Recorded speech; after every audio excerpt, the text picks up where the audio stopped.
It's a remaster that a lot of people are excited about, myself included.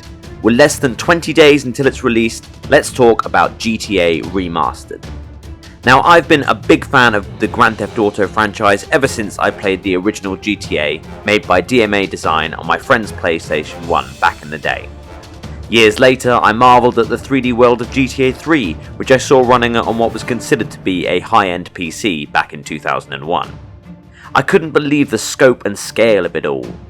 I obsessively played through GTA 3, Vice City, San Andreas, and even the smaller spin-offs like Liberty City Stories and Vice City Stories. I've never been much of a completionist, but when it comes to Rockstar games, I always want to squeeze every pixel of content out of them. Now that we're returning to these three classic titles once again, how will they measure up to our modern sensibilities? Will the gameplay feel rough and disjointed by comparison? Will the humour land in the same way it did when we were teenagers? Will the maps feel small and empty compared to the sprawling, busy, open worlds we've become accustomed to? Rockstar have given us a few key details with this new trailer, so let's quickly cover them.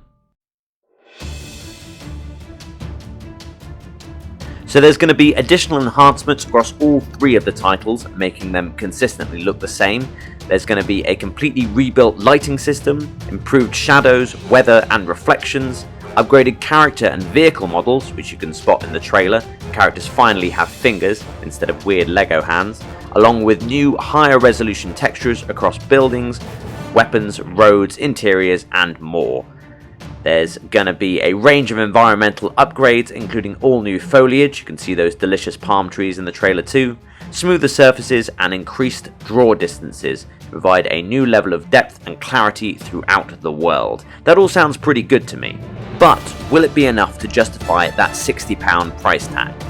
For me, it absolutely will be. I love these games and I can't wait to return to them.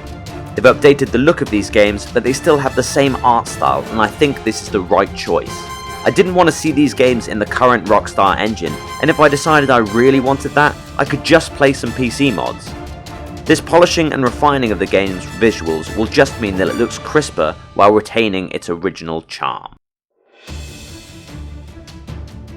Now, Rockstar have said that if this sells well, which it certainly will, then they will consider doing other remakes.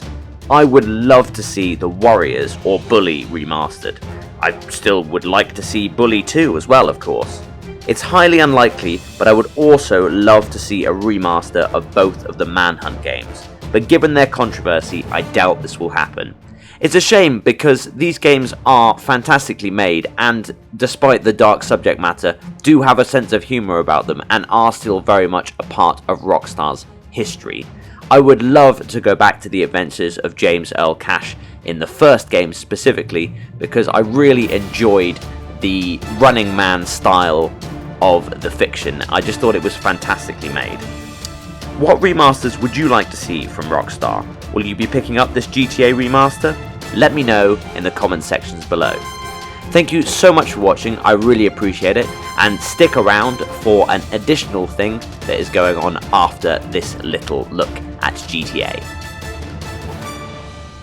So, as regular viewers of the channel will know, in the run-up to Halloween I've been opening this spooky countdown calendar by Funko, and it's time to find out what is behind door number 7. We've done the first 6 already, so let's see what's behind door number 7.